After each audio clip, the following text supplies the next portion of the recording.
Hi everyone, this is Germinal Van. So I received a request from a follower on Instagram who was asking me, Germinal, why are you so good at math? And I thought about making a video, in fact, to make you guys know a little bit about my educational background before college, because most of you know my educational background in college, but not before college. And to explain verbally like that on Instagram will be complicated because you guys are not familiar. So I decided to make this video for you guys to understand, and what you see here is in fact the educational system in Ivory Coast. So I was born and raised in Ivory Coast. French is my first language, that's why I have an accent. And I came in the United States when I was 20 years old with a student visa to study political science. But I want you guys to understand a little bit my educational background, and for it's going to be surprising to people, but in fact in high school we have majors, and I studied math, physics, and biology. That's why I know a little bit of mathematics. And let me tell you guys that I am not that good at mathematics, because to me, to be good at math, it means that you must know calculus, linear algebra, topology, real analysis, complex analysis, differential geometry,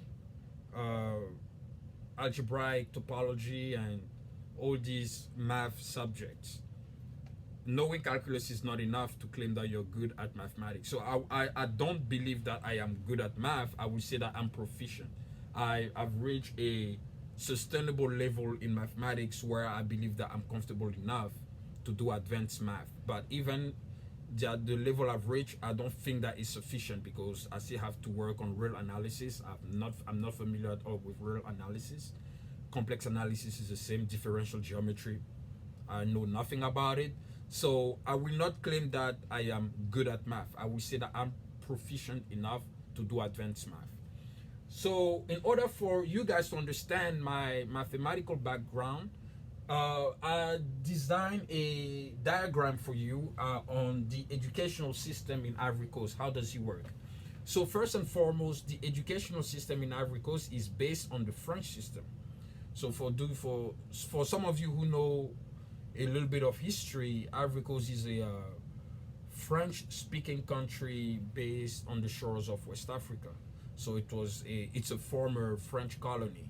So our system, even our political system, unfortunately, is based on the French political system. So our educational system is also based on the French system. So here's the diagram. So K stands for kindergarten, of course. ES stands for elementary school, and MS stands for middle school. And then in middle school, when you come to 9th grade, you take a test called brevet. Okay, it's called brevet, and based on your score on the brevet, so the brevet is like the SAT but for 9th grade. So based on your score on the brevet, you will be assigned whether you go to scientific courses or classical courses. So when you come to high school, so HS here stands for high school, as you know. So when you come to high school, you get to pick between if you want to major in scientific courses or if you want to major in classical courses. Okay, so scientific courses are called Series C. Let me write it here. Series C. Scientific courses. And then if you know you're good at philosophy and literature and stuff like that, you go for Series A. Okay, so that was based on your score on the brevet. If you did well in a scientific course, you go to scientific courses. If you did well in literature, you go to classical courses. On the brevet, I did very well in physics, in fact. That's why I was assigned to scientific courses. Although at that time, my heart was more into qualitative studies, so philosophy, literature, and etc. So here I wrote basically the classes we take in classical courses and the classes we take in scientific courses. As a matter of fact, you will see that it's basically the same list, except that in scientific courses, LL2 is not there, but you will understand in a second why it's not there. And so it's basically the same courses, but they're not listed in the same order, and there's a reason why. So in classical courses, you have your most important courses are philosophy, literature, history and geography, LL1 and LL2. So LL1 stands for Living Language 1. And Living Language 1 is English. And Living Language 2 is either German or Spanish. And then you have math, physics, biology, and physical education. And if you major in scientific courses, it's the opposite. So you have math, physics, biology, philosophy, then French literature, history, geography, LL1. So English, because we assume that at the end of the day you still need to know some English. LL2 is not even there. In scientific courses, no one cared if you knew Spanish or not, or if you knew German or not. And then you do physical education. Okay, so that's how it is. So our grade system is based on the following scale: out of 20. So if you get a 10 out of 20, you pass. So of course, if you do a direct translation, a 10 out of 20 is equal to 50 out of 100. But if we scale it to the American grading scale, a 10 out of 20 is equal to a 70 out of 100. All right, so it's basically C minus, C minus. It's the same thing. So I'd simply scale it here for Americans to understand a little bit how the French grading system has been designed. So when I graduated 9th grade, I was majoring in mathematics, physics, and biology. So in Series C, you focus on that, okay? And then when you move from 10th grade to 11th grade, you get to pick between two more series. So Series C, as you see here, is based on Series C and Series D. So you see here, Series C, so you have C and you have D. So for people who go to Series C, it means that they are very good at math and physics only. And people go in Series D, they do math, physics, and biology. So that was for people who wanted to eventually go to med school. All right. So you see here, I have the coefficients. If we come back to the diagram, you see classical courses, scientific courses, I have the coefficients here. So if you major in Series C, which is the scientific courses, and based on the fact that the grading scale is out of 20, you have here math, physics, and biology. They have the highest coefficient. So, and then if you major in classical courses, philosophy, French literature, and history and geography have the highest coefficient too. Okay? So I was in scientific courses, so I had to have good grades in math, physics, and biology. And I have to tell you guys, it was tough. And at that time, I did not like mathematics at all, because there was a huge rift between the math I did in 9th grade, so the math and physics I did in 9th grade, and the math and physics I did in 10th grade. It was like me learning a complete new alphabet. The change from here to here was brutal. I was like, what am I doing here? But still, I was able to manage to pass 10th grade and go to 11th grade. So when I moved to 11th grade, I majored in Series D, which is math, physics, and biology here. So math, physics, and biology. And what is interesting is that in Series D, math, physics, and biology have all the same coefficient. They're all based on coefficient 4. times 4 times 4 times 4. So basically, you remember when I said that the grading system is based on out of 20. So if you multiply that by 4, it's going to be uh, out of 80, right? So it's going to be out of 80. So you need it, if you need a 10 out of 20 to pass, so you also need a 40 out of 80 to pass. And the trick with Series D is that if you do not do well in math, for instance, you have to do really well in physics and biology. Because if you fail, let's say in math and physics, and you do well in biology, you're still failing the class. And don't get me wrong, you still have to take philosophy, French literature, history, and all of that. But as you could see, their coefficient is very low. So they don't really matter.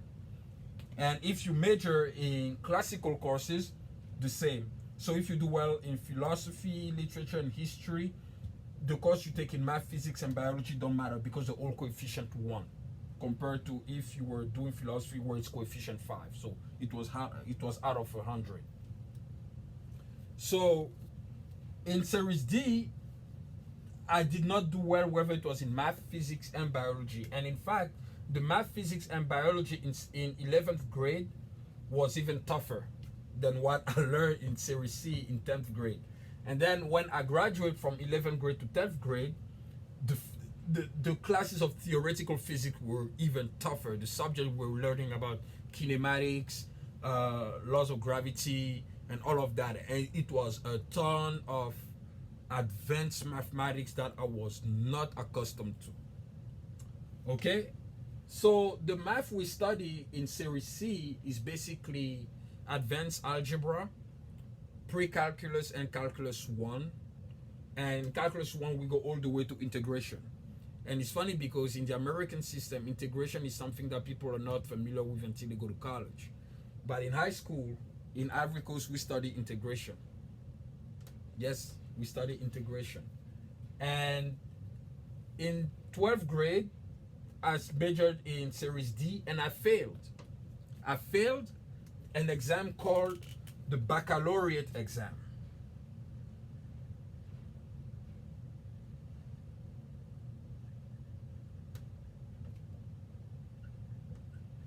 So the baccalaureate is the equivalent of the SAT in the United States. You have to pass the baccalaureate to go to college. If you do not pass this exam, you cannot go to college. It's a requirement. So I took the baccalaureate in Series D, and I failed. I failed miserably. So my mom was like, okay, you didn't do well.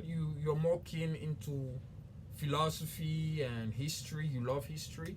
So you're going to go to Series A. Okay? You're going to go to Series A.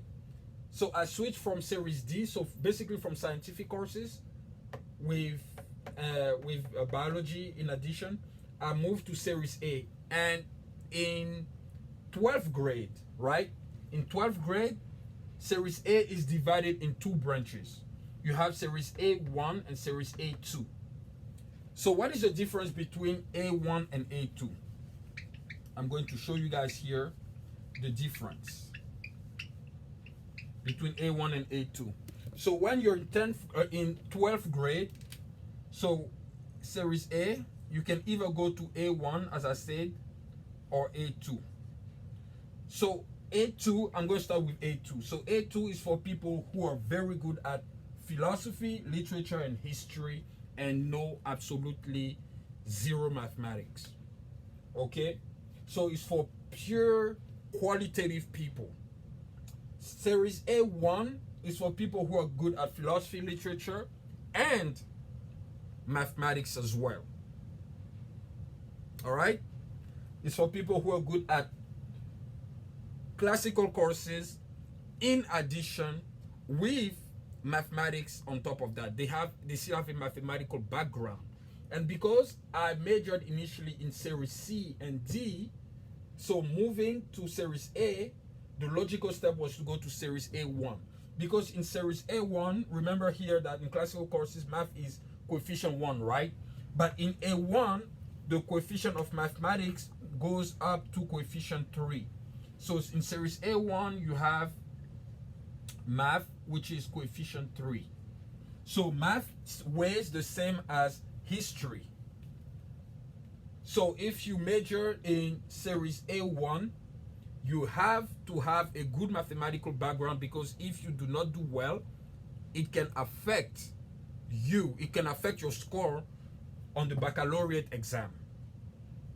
So when I repeat my 12th grade year, and then I majored in A1, I did really well in math. And because the math was a little lighter than in scientific courses. So let me put it this way. If you go in A1, the math you do was if you were doing a bachelor's of art in mathematics, rather than doing a bachelor's of science in mathematics, because a bachelor's of science in mathematics is more rigorous than a bachelor's of art. A bachelor's of art in mathematics is that they train you to use math in the social science. But a bachelor's degree in mathematics, a bachelor's of science in mathematics, is a training. So basically the school trains you to use mathematics in engineering and biology and all these hard science courses, hard science fields. But A1, they train you to use math in the social science, so economics, political science, sociology, and etc. They train you for that. So that's what I did, and I succeed. I passed, and then I came to the United States to study political science. And when I came to the US to study political science, I barely took math classes. I was even worse, because I didn't want to do anything with math until I got into economics, and I understood finally why mathematics is so important in econ. That's when I got back into math, and I took where I left off, so in series D. So I took from pre-calculus when I started training myself again in mathematics. So from pre-calculus all the way to multivariate calculus.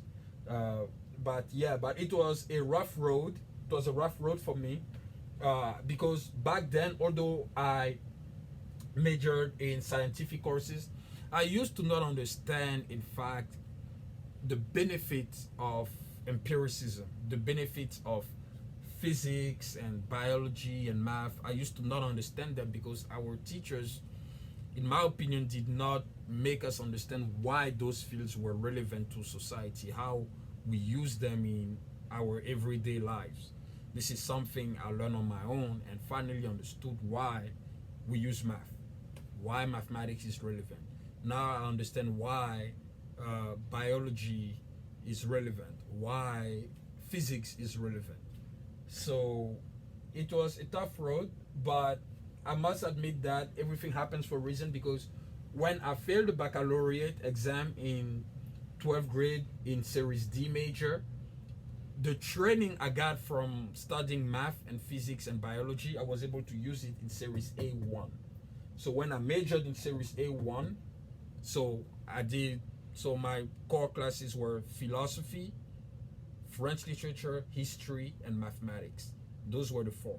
So when I was able to do good in these, the rest was fine. And on top of that, you also have coefficient 3 for English, and I already knew English then, so English wasn't complicated for me. But yeah, guys, I just wanted to tell you a little bit about my educational background back where I grew up in Ivory Coast, so that you will understand a little bit where my mathematical background is from. So I'm not a math wizard at all. I have some math background. As you know, I studied mathematics in high school. It was my major. I just didn't do well at the time, because I didn't care for it. I didn't understand it, and I resented it until 2 years ago, when I finally understood that math is important in our lives. That's when I got myself back in it, and now I'm glad that I'm doing math every day.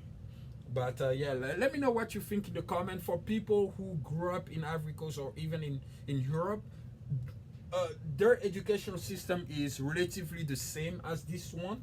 But let me know in the comment what you think.